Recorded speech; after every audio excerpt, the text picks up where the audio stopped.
আজ 29 আগস্ট ব্যারাকপুর প্রশাসনিক ভবনের কমিউনিটি হলে ডায়মন্ড হারবারের আদলে সম্পন্ন হলো লোকসভার উন্নয়ন সম্পর্কিত একটি বিশেষ পর্যালোচনা বৈঠক। আমার একটা মাথায় ছিল যে অভিষেক বন্দ্যোপাধ্যায় কি করে 7 লাখ ভোটে জেতে, মানে আমি সেটা দেখার জন্য ডায়মন্ড হারবারের যেদিন রিভিউ মিটিং ছিল আমি গেছিলাম। ওটা দেখে আমি মারাত্মকভাবে অনুপ্রাণিত হই। সবটাই কিন্তু মমতা ব্যানার্জির ডেভেলপমেন্ট। অভিষেক বন্দ্যোপাধ্যায় ডায়মন্ড হারবারে যেটা করছেন, মমতা ব্যানার্জির ডেভেলপমেন্টটা যাতে বুথ স্তরে পৌঁছয় সেটা করছে। তা আমি দেখলাম আমরাও তো যে কাজটা মমতা ব্যানার্জির যে কাজ, সেই কাজটাকে যদি বুথ স্তরে পৌঁছে দিতে পারি তাহলে এর থেকে ভালো পদ্ধতি কিছু নেই। দেখুন এদিন বৈঠক শেষে সাংবাদিকদেরকে জানালেন ব্যারাকপুরের সাংসদ পার্থ ভৌমিক। মূলত ব্যারাকপুর লোকসভায় যখন বাংলার মাননীয় মুখ্যমন্ত্রী মমতা বন্দ্যোপাধ্যায় আমাকে প্রতিদ্বন্দ্বিতা করবার জন্য বলেছিলেন এবং আমরা সবাই মিলে যখন মানুষের কাছে গেছিলাম, আমাদের নির্দিষ্ট কিছু প্রতিশ্রুতি মানুষের কাছে ছিল। আমরা বলেছিলাম যে আমরা ব্যারাকপুরে শান্তি প্রতিষ্ঠিত করতে চাই এবং মানুষের কাজ করতে চাই। সুবোধ অধিকারী বীজপুরে বিভিন্ন সভায় বলেছেন, সোমনাথ শ্যাম বিভিন্ন জগদ্দল ভাটপাড়ার সভায় বলেছেন, মঞ্জু বোস নোয়াপাড়ায় বিভিন্ন জায়গায় বলেছেন, রাজ চক্রবর্তী, উত্তম দাস, কমলেশরা বিভিন্ন জায়গায় বলেছেন, আমি কিংবা অশোক চ্যাটার্জি কিংবা সনতরা নৈহাটির বিভিন্ন জায়গায় বলেছি, আমডাঙ্গায় রফিকার রহমান বলেছে যে আমরা কিছু কাজ মানুষের জন্য করতে চাই। এবং আপনারা শুনলে আনন্দ পাবেন যে এই আমার রেজাল্ট বেরিয়েছে 4 জুন, আমি শপথ নিয়েছি 10ই জুলাই। তারপরে এই যে আগস্ট মাসের আজ অবধি আমরা সমস্ত কাউন্সিলর, সমস্ত পঞ্চায়েত সদস্য তাদের অনুরোধ করেছিলাম যে আপনার ওয়ার্ডের ডেভেলপমেন্টের জন্য আপনি কি চান তার একটা তালিকা আমাদের দিন। এমএলএদেরও আলাদা করে অনুরোধ করা হয়েছিল যে আপনারা আপনাদের এলাকার জন্য সার্বিকভাবে কি চান তার একটা তালিকা দিন। একমাত্র ভাটপাড়ার বিধায়কের কাছে আমি কিছু চাইনি। সমস্ত সাজেশন, সেটা কাউন্সিলর, পঞ্চায়েত সদস্য এবং এমএলএ সবারটা একত্রিত করে আমরা একটা কাজের তালিকা লিপিবদ্ধ করেছি, যেটা আমাদের নিজেদের সীমিত ক্ষমতার মধ্যে করা সম্ভব।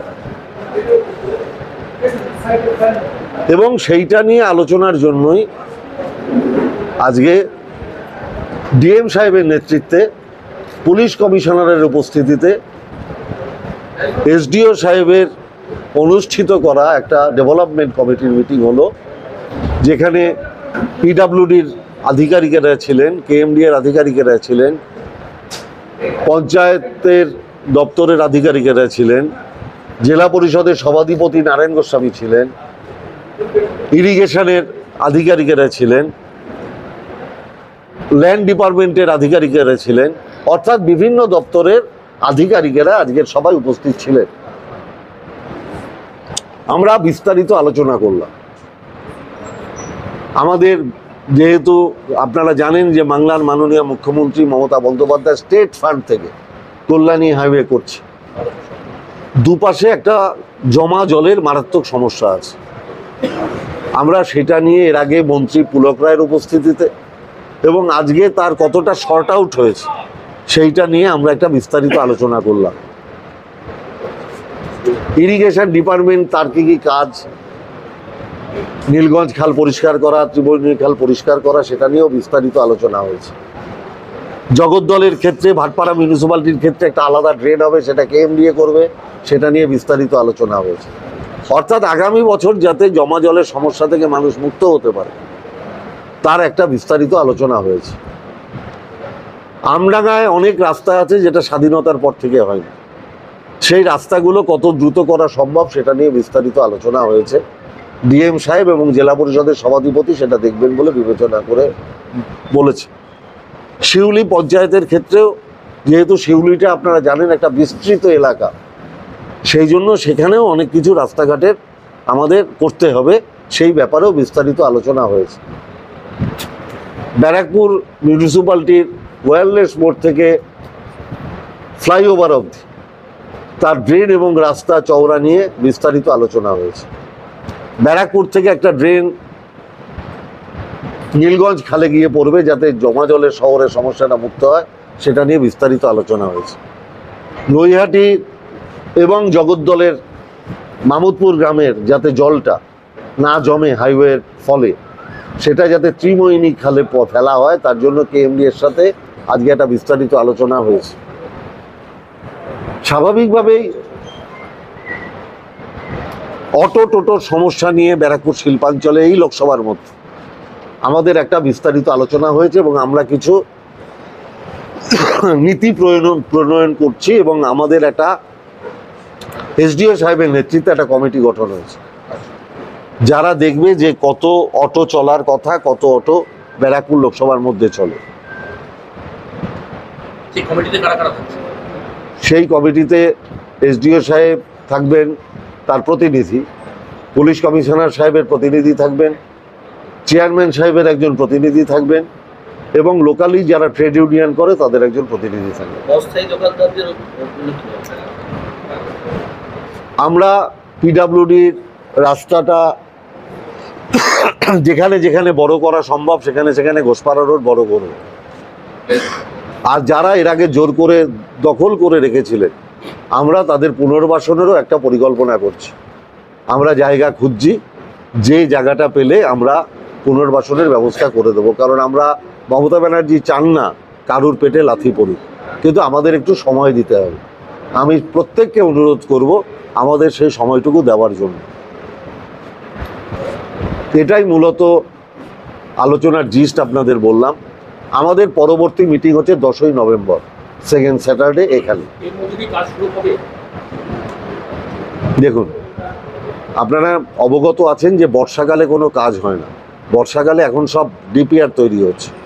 আমি যখন 10ই নভেম্বর বসবো আমি আপনাদের বলে দেবো কখন কাজ শুরু হবে। না না, ওই যে আমরা বললাম যে ওটা একটা সেগ্রিগেট হচ্ছে, কত আইনি অটো চলে কত বেআইনি অটো চলে, এখন এটাকে সেগ্রিগেট করার তারা এই কমিটি তারা বসে ঘুরে। আমার শুধু ব্যারাকপুর লোকসভা।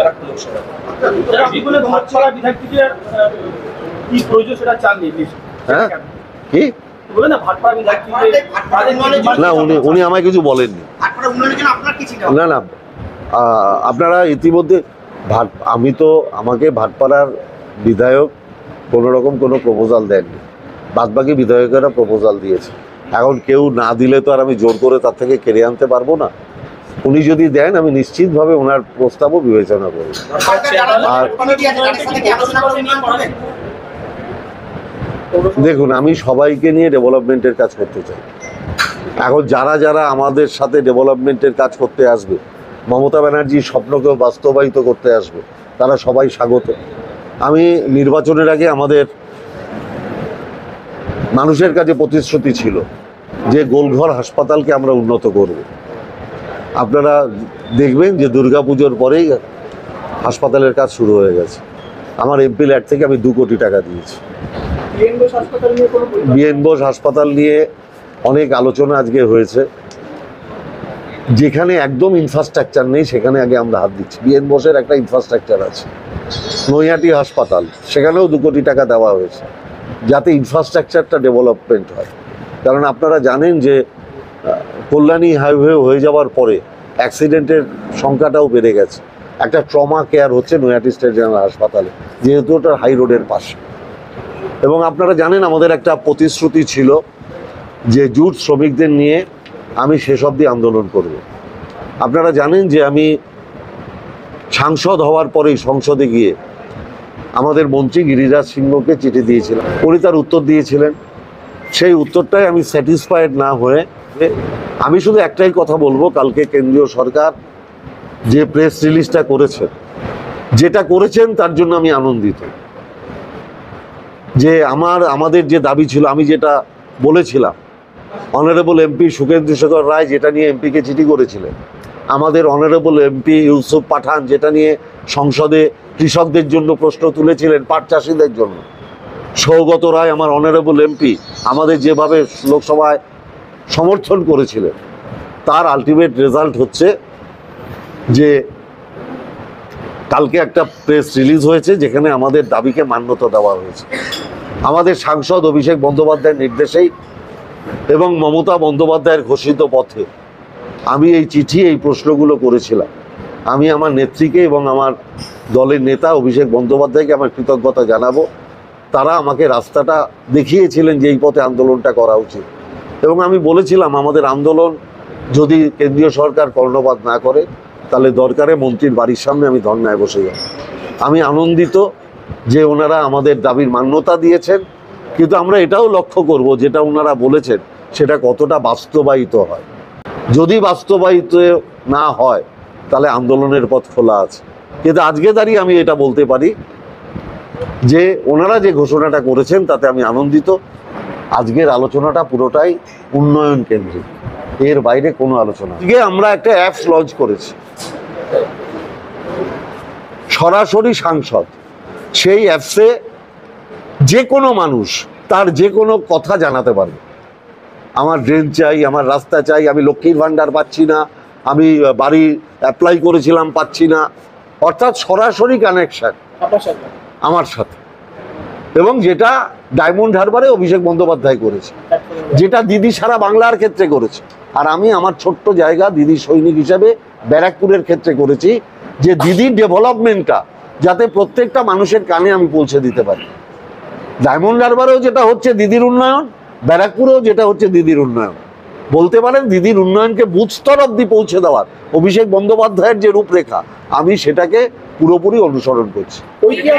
এবং এই অ্যাপসের মধ্যে আমরা যেটা 1 মাসের মধ্যে ইমপ্লিমেন্ট করব, ওখানে একটা প্যানিক বটম থাকবে।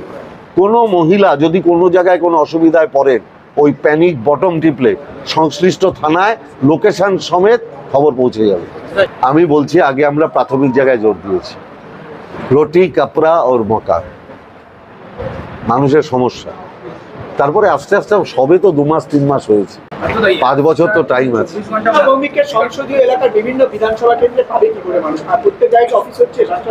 মোটামুটি এখন অবধি যেটা ঠিক হয়েছে যে প্রত্যেক মাসের, এখন অবধি যেটা ঠিক হয়েছে প্রত্যেক মাসের সেকেন্ড স্যাটারডে আমি কাকিনাড়া বাজারে সকাল 9টা থেকে 10টা অবধি বসছি। আমি মেঘনা মিলের ওখানে 10টা থেকে 11টা অবধি বসছি। হ্যাঁ, আর 11টা থেকে 12টা আমি জগদ্দল বিধানসভা ফিডার রোডে বসছি। প্রত্যেক মাসের 4th স্যাটারডে আমি আমডাঙ্গায় বসছি। উত্তম আমাকে একটা জায়গা দেখে দিচ্ছে, ওটা রেডি হচ্ছে। ওটা রেডি হলেই আমি তারপর উত্তমের সাথে কথা বলে ডেট ফিক্সড করব। সুবোধও আমাকে একটা জায়গা দেখে দিচ্ছে যেটা সপ্তাহে একদিন বসবো। আর নোয়াপাড়াটা নিয়ে এখনো আমার কোনো কথা হয়নি, হলে আমি জানিয়ে দেবো। এবং আপনাদের আমি জানিয়ে দিই আপনাদের মাধ্যমেই, প্রত্যেক এমএলএ, প্রত্যেক চেয়ারম্যান, প্রত্যেক পঞ্চায়েত সমিতির সভাপতি, সবার কাছে রেসিডেন্সিয়াল এবং ইনকাম সার্টিফিকেট সবার কাছে আমার দেওয়া আছে। পেয়েছেন তো? জিতব্রত বৌদি পাইনি আমার প্যাডের পাতা?